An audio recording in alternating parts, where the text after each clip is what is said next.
My son graduated. My ex-mother-in-law posted a picture to celebrate.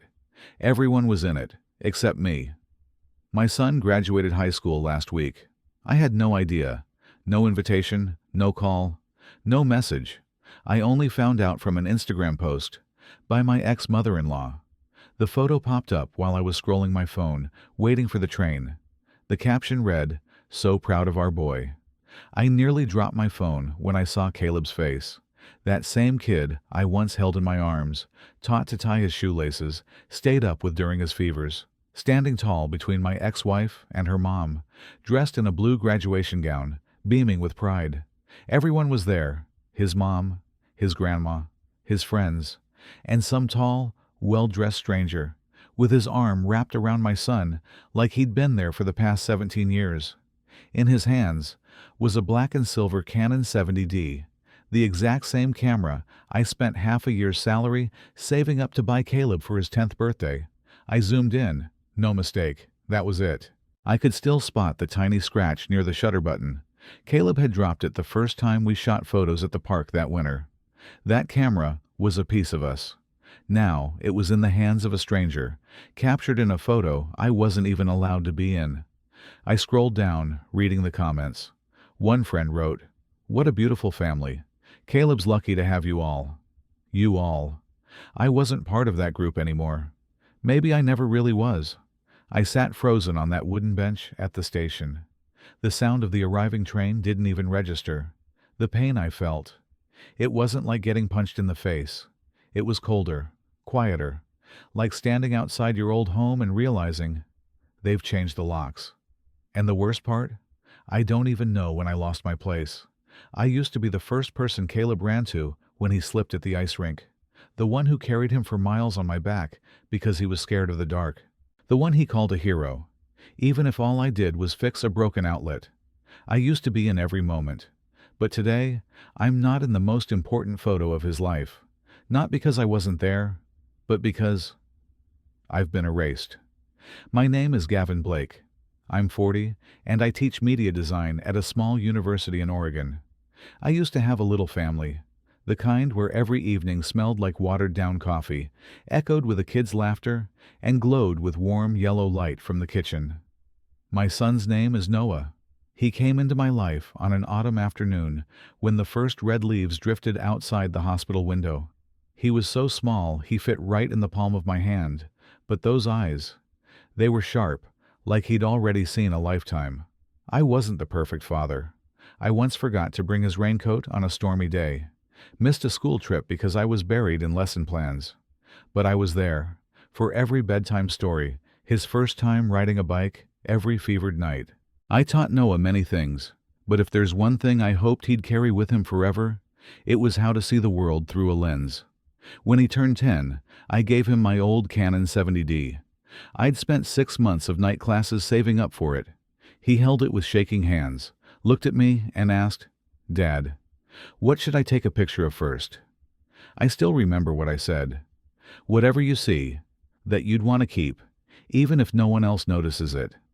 From then on, every weekend became a little adventure. Our first father-son photo project was called Faces of Childhood. Shots of kids on the street, candid moments, no posing. Noah loved photographing the quiet ones, the kids who sat alone. He once told me, "Dad, I think there are some kinds of sadness that grown-ups can't see, but kids, they just sit still and let it pass." And in that moment, I looked at him, and I knew I was doing something right. My wife, Rachel, was a school counselor, gentle, thoughtful, always carrying a small leather notebook where she'd jot down bits of conversations from her day. We loved like grown-ups do. No grand gestures, no monthly declarations, just lying next to each other every night, knowing the other person was still there. That was enough. But then, that enough started to fade. Rachel took a job at a bigger center. The hours were longer, her mood shorter. I picked up more evening classes to save for Noah's future. We texted more than we talked, apologized more than we hugged. Then one late night she said, "I feel like we're living a life with 2 people, but I'm still alone." I tried to explain. I listed the things I did, the sacrifices, But she just shook her head, tired. "You're here, Gavin, but you're not really here." We separated. Quietly, mutually. I moved into a small apartment near campus. Every weekend, I picked up Noah. We still edited photos, ate pizza, walked the park like we always did. Or at least, I thought we did. But I started to notice little things. Noah stopped bringing his camera on weekends. He talked less about school. He didn't lean on my shoulder when he was tired, like he used to. I asked him, "Hey bud, you okay? Something bothering you at school?" He shook his head. "I'm fine, Dad. Just stuff that doesn't really matter." A few weeks later, I got a call from my mother-in-law, Sylvia. Her voice was still gentle, but colder. "Gavin, Noah needs stability. All this emotional, artistic energy. Sometimes it overwhelms kids more than it helps them grow." I didn't argue. I said nothing. But something inside me started to crack. I started to feel myself fading in Noah's eyes.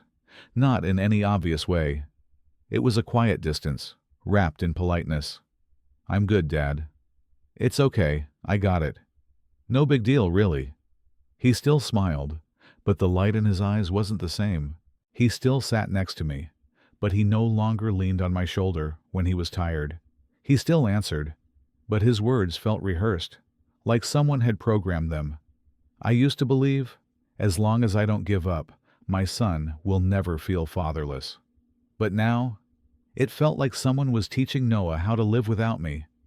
One time, he forgot his backpack at my place. I opened it to check if he had his books. In a side pocket, I found a folded piece of paper. The handwriting, soft, round, familiar. Sylvia's. "Dear Noah, don't let anyone make you believe that emotions are something worth chasing. A strong man is someone who controls his feelings, not someone led by them. Your father is kind, but he's not the ideal model for you to follow." I finished reading, silent. I didn't tear it up. I didn't confront anyone. I just folded it and put it back exactly where I found it. That night, I went to the park alone. The old spot, where Noah and I took the very first photo for our Faces of Childhood project. The stone bench was still there, colder now, and lonelier. I thought of 10-year-old Noah, wearing a backpack nearly as big as him, running around asking strangers if he could take their photo. I remembered when he said, "Dad, I want to grow up like you, not famous, just someone everybody can trust." But now, Noah doesn't talk about the future, doesn't mention lenses or light or framing, doesn't run to me when he's excited or sad or just needs a hug. I could feel something pulling him away from me, not suddenly, but slowly, quietly, gently, and with precision. I don't blame Noah. A child can't push back when the adult world speaks in unison. But I blame myself for letting him stand alone in that battle. Weeks later, I saw Sylvia's Instagram post about Noah's graduation. I wasn't in the photo. There was no invitation, no call, no trace that I'd ever been part of that journey. His mom was there, his grandma, and a man I'd never seen before. And in his hands was the Canon 70D, the one I spent 6 months' salary to buy, now held by someone else. I stared at that photo for 5 whole minutes. My mind went blank, my hands freezing, not because of the weather, but because I realized I hadn't just been pushed aside. I had been replaced. I put the phone down, stood up, almost called Rachel or Sylvia, wanted to ask why, but I stopped. I knew they'd have reasons, they always do, and they always sound so reasonable.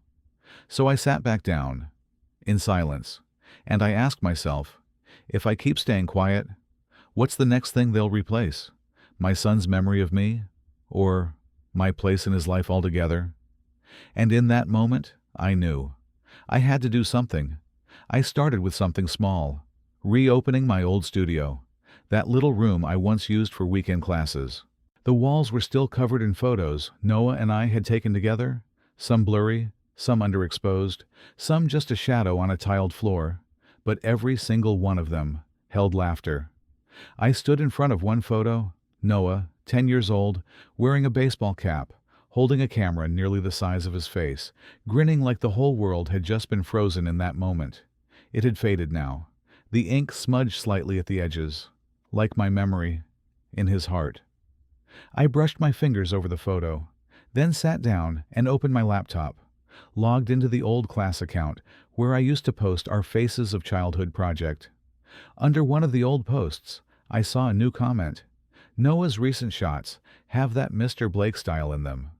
A Drew McCallan Drew, one of my former students, now a part-time photographer. My heart slowed for a moment. Maybe not everyone forgot. I started digging, trying to find out who that man in the graduation photo was. Through Rachel's socials, I found a name, David Connor, financial analyst, used to be Rachel's college classmate. He'd shown up in a few recent school events. No couple photos with Rachel, but he frequently checked in with Noah and Sylvia. Under the graduation photo, someone had commented, "Congrats to the whole family. New chapter, new journey." I kept rereading those words. New family. I knew there was no other way. I had to talk to Rachel. Before I left, I picked up a photo. Not a new one. It was a picture Noah once took of me in the park, backlit, my face hidden in the shadows, but my hands were adjusting the strap on his camera. I wasn't sure why I brought it. Maybe just to remind myself why I was sitting here at all. We met at a cafe near the center. Rachel arrived on time, looked polished, as always.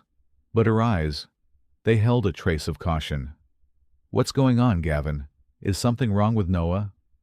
I didn't dance around it. Noah's graduation. I wasn't invited. Wasn't told. Do you think a father doesn't deserve to know? She set her cup down. Her hands trembled a bit. She looked away. "I didn't mean to leave you out. My mom organized everything. I just thought it might be awkward for Noah if you showed up." "Awkward for who? For Noah or for David?" She didn't respond. I saw the photo. He's holding the Canon I gave Noah, his hands on my son's shoulder.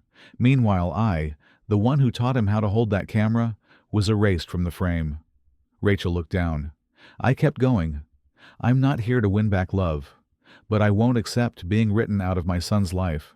You, or your mother, don't get to decide who counts as family to Noah, and who's just the past." She whispered, "My mom just wants what's best for Noah. She's afraid he'll grow up like you, too emotional, too into art, not grounded." I let out a quiet laugh. Not angry, just hurt. And what's more grounded? A father who's been there since his first steps? Or a guy in a pressed suit who's been around 6 months with a stable job? Rachel didn't answer.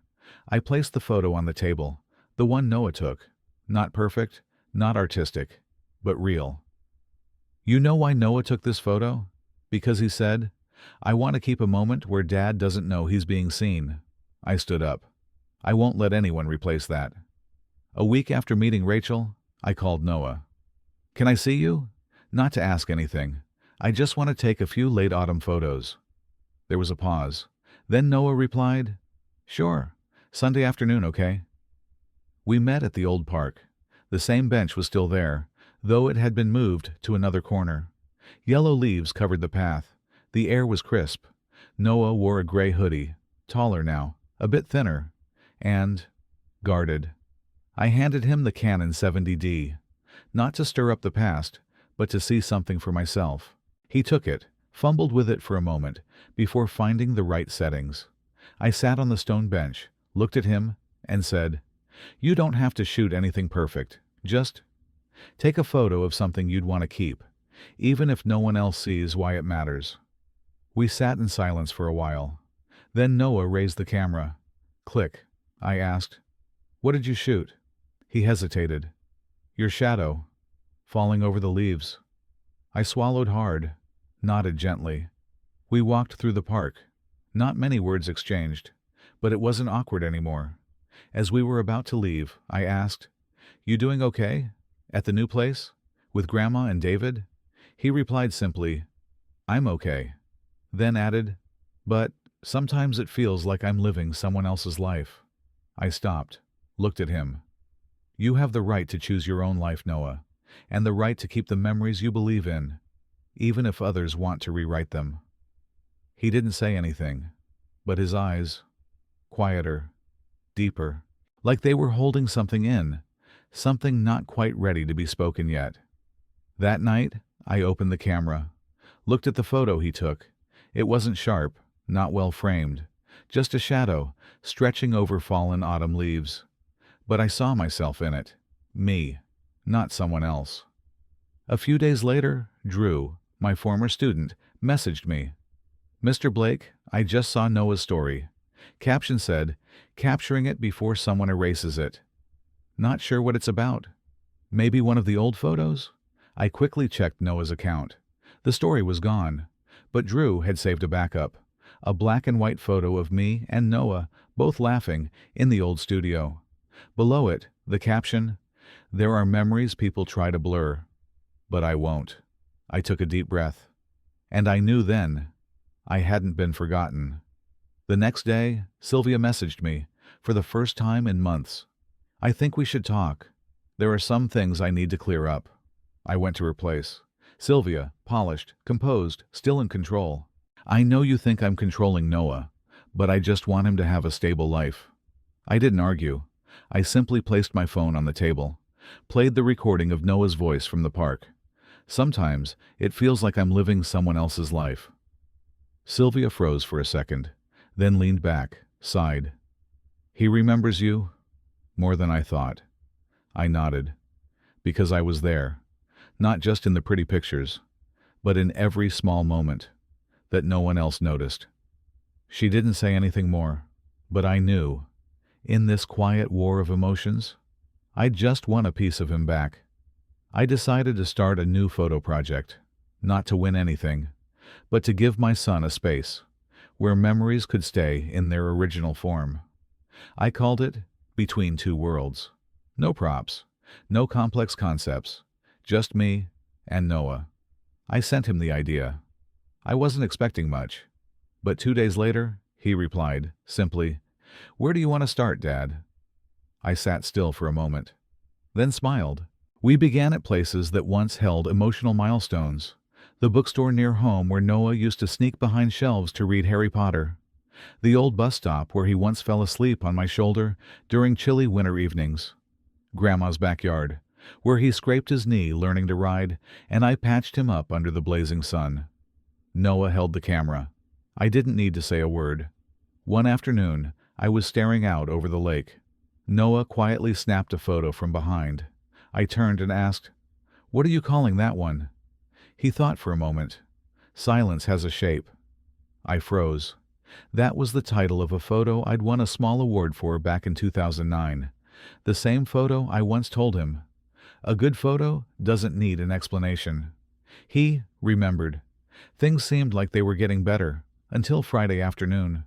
Rachel called, her voice tense. "Gavin, I don't know what you've been photographing, but my mom knows. She's angry. I think you should be careful." I gave a soft laugh, not bitter.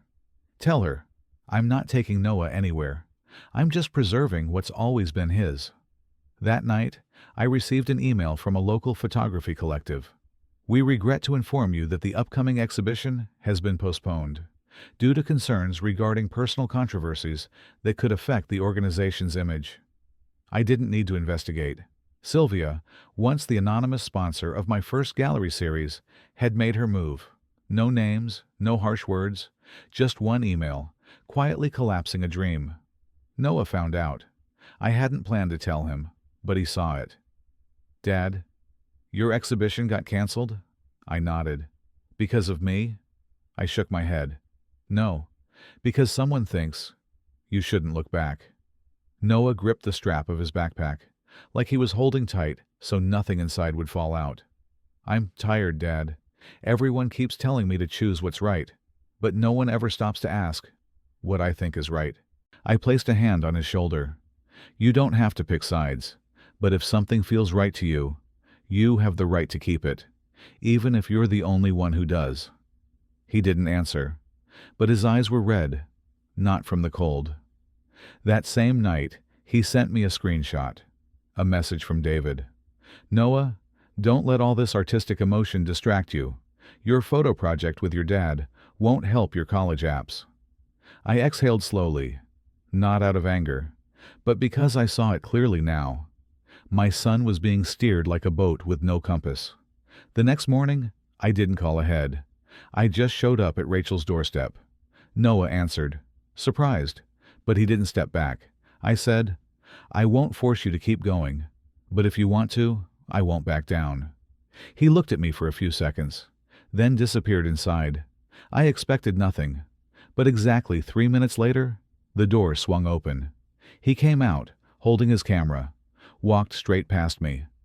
I want to finish this, not for anyone else, just because I don't want to regret it again. We walked in silence, and for the first time in years, I didn't feel like he was following. He was walking with me. Right before we turned the corner for our next shoot, Noah suddenly stopped. I turned. What is it? He looked up at me. Dad, if there was something I never knew, but probably should have, would you want to hear it? I froze. In his eyes, there was something. Not sadness, but a truth, finally ready to be set free. Noah and I kept walking, but his words echoed in my mind. Dad, if there's something I never knew, but probably should have, would you want to hear it? I stopped, looked him straight in the eyes. Always, especially if it's coming from you. Noah took a deep breath. His hands trembled slightly, but his eyes were steady.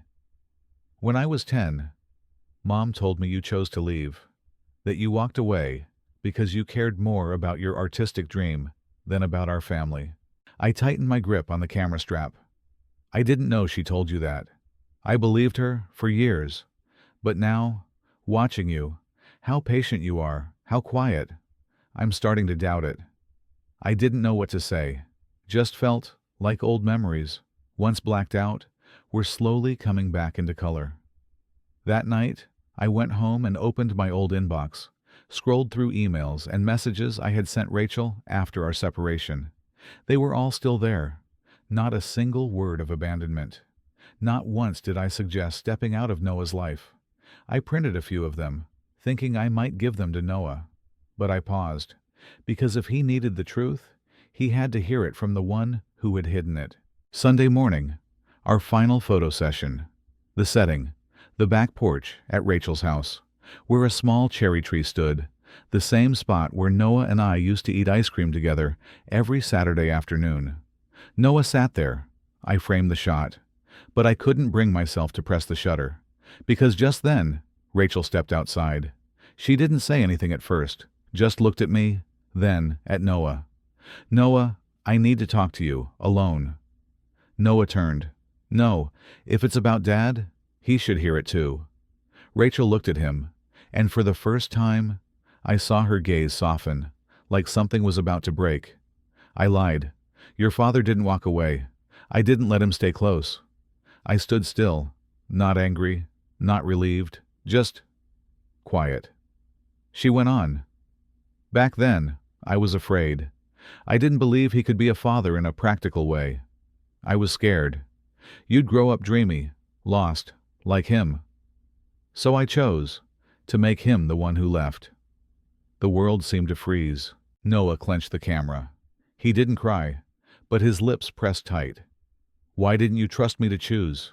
Why did you rewrite a story that hadn't even happened yet? Rachel didn't respond. She just turned and walked back inside. The door closed, softly, but it sounded like a life cracking in half. I walked over to Noah, didn't touch him, just sat down beside him. I'm sorry for not clearing things up sooner, but I was always here, even if I was pushed out of the frame. Noah turned toward me. Dad, can you teach me how to develop film? I looked at him, smiled. Of course. But you'll have to do it yourself. No edits, no filters, because what's real deserves to stay that way. I thought things would calm down after that day, but they didn't. The next morning, I got a call from Sylvia. Her voice was steady, composed, but colder than before. You've broken, Rachel. Noah hasn't spoken to me since last night. If you want to hold on to any shred of dignity, you should stop. I didn't answer right away. I just stayed silent, because I realized, for the first time, Sylvia was starting to see. The power she'd built over all these years was cracking. I hung up, looked at the photo Noah had taken of me the day before. Same pose, me, bent under the slanting light. But this time, there was something new. His hand, reaching out, holding the light. I didn't reach out to Rachel. I knew she needed time, not to fix anything, but to finally face a part of herself she had been avoiding for 12 years. Noah didn't message either, just sent one photo, the first he'd developed using the film processor I gave him. The image? A row of bare trees. In the center, a lone figure, walking away. The caption, just one line. Not every absence is abandonment. I read it, and I knew. Noah didn't need me to explain anymore. He'd chosen to see, through his own eyes. That night, I got another message. An invitation to exhibit, this time from a small independent gallery in Minnesota. The curator was a woman around 50. Her name was Elise. She wrote, "I remember your work from 10 years ago. Now I see Noah's, and I realize what you've preserved wasn't the light itself, but the person standing under it." I called Noah. "It's a small gallery, nothing big, but if you're up for it, we could show the project there." He hesitated, then asked, "Do you think Mom would come?" I wasn't sure, but I said, "Maybe not, but that doesn't matter, because whether she looks or turns away, your photo will still be there." 3 days later, I received an envelope. No return address. Inside was an old photograph, me and Rachel, taken when Noah was just 1 month old. On the back, handwritten in cursive, I thought I was doing the right thing, but I forgot to ask who had to live with it the longest. Signed, R. I placed the photo in my unfinished folder, not to revisit the past, but to remind myself silence can destroy many things, but sometimes it can save what we thought was already gone. The exhibition wasn't loud. It wasn't packed like the ones I remembered from my younger years. But I knew this was the most important one of my life, not because someone finally recognized me, but because I was no longer outside the frame. The room was quiet. Low lights. Old wooden floors creaked softly with every step toward a photo. And something strange. People weren't speaking loudly. They whispered or said nothing at all, as if they weren't just looking at photos, but stepping into stories of their own. Noah stood beside me, arms folded, eyes drifting slowly from one frame to the next. I saw his lips move a few times. No words. I didn't ask. He was learning how to have a conversation, without saying a thing. An older woman, maybe a nurse, paused for a long time at "Silence Has a Shape." She turned to me, gently asked, "Who's in that photo?"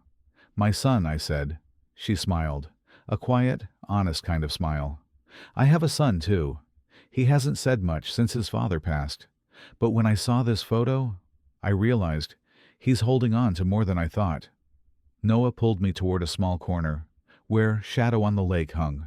One of my favorites. My shadow blurred on the water. In the background, Noah, sharp and clear, head bowed. "Dad, do you think if we stand too close, the photo loses its truth?" I turned to him. Noah nodded. "I used to think a photo needed two people facing each other to show connection. But now, maybe distance is what makes presence real." I didn't respond, just felt my throat tighten. Not from pain, but like a breeze entering a room that had been shut too long. After the exhibition, we didn't head home right away. We sat outside on the gallery's back porch, old wooden bench under leafless vines. The light inside cast a faint shadow across the wall. One shadow. No clear edge where mine ended and his began. I handed Noah a cup of hot tea. He took a sip, set it down beside him. "Dad, do you think, if I photographed Mom, would the truth stay? Like it did with you?" I answered, soft as wind. "The real question is, can you take the shot, even knowing it might hurt?" Just then, Rachel walked in. No flowers, no makeup, just a dark cardigan, hair tied low. She walked slowly, didn't look at me, didn't search for Noah, just went straight to distance within one arm's reach. A photo of two people, sitting just slightly apart. She took out a small folded note, pinned it under the frame using a worn silver paperclip, then turned to leave. As she passed me, Rachel paused, just long enough for a breath and a nod. No more than that. I nodded back, softly, expecting nothing. Noah walked over, unpinned the note, read it. One line, handwritten in blue ink. Some spaces don't need to be filled, just someone brave enough not to turn away. Noah said nothing, just tucked the note into his hoodie pocket, then looked at me. "Can I borrow your camera for a few more days?" I nodded, didn't ask why. Back home, I opened the photo box. On top was the one Noah took of me standing in front of a mirror. I was leaning slightly, light casting over my back. In the mirror, my reflection. Not sharp, but clear enough. To see a father taking one step back, not to disappear, but to leave just enough space for someone else to step forward. I used to think there were two kinds of men after a breakup, the kind who tried to rebuild everything, to prove they were right, and the kind who walked away quietly, as if they were never there to begin with. I've lived both, and I realized neither one really saves you. I don't need Rachel to apologize. I don't need Noah to run into my arms, crying, saying "Dad," like in some movie. I just need one look, without turning away, just one person in the room, to walk up to the photo and whisper, "I know that feeling." Sometimes, the only presence we truly need in life is someone who sees us the right way. There's something strange about those who've been hurting for too long. We learn to endure, but forget how to receive. When someone reaches out, our first instinct isn't to hold on, it's to doubt. It took me 12 years for my son to stop doubting my hand was real. Not because I never held it before, but because for 12 years, my hand was absent from his life, even though I never meant for it to be. I've been absent in so many frames: birthday parties, kindergarten graduations, sleepovers at a friend's house. The man standing next to Noah in those photos was someone else. A replacement father, or more accurately, a legal representative for the emptiness that had my name. But now, when he raises the camera, looks through the lens, and doesn't look away, I know. In that frame, I'm no longer a stranger. Years ago, someone asked me, if you could save just one photo when the world ends, what would it be?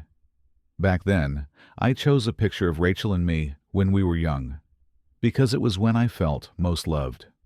Later, I changed it to Noah's newborn photo, because that was when I believed I had purpose.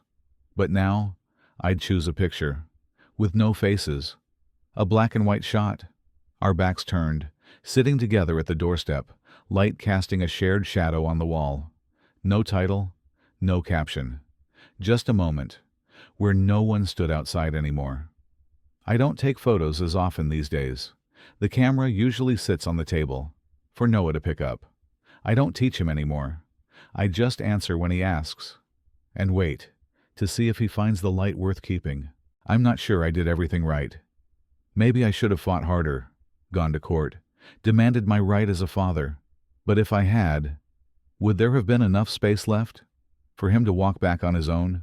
I still believe no fatherhood ever truly disappears. It's just that sometimes people pile on too many layers, until even the child can't tell what they've lost. If you're still listening, and you're a father who's been left out of the frame, I want to tell you this. Don't force your way back in.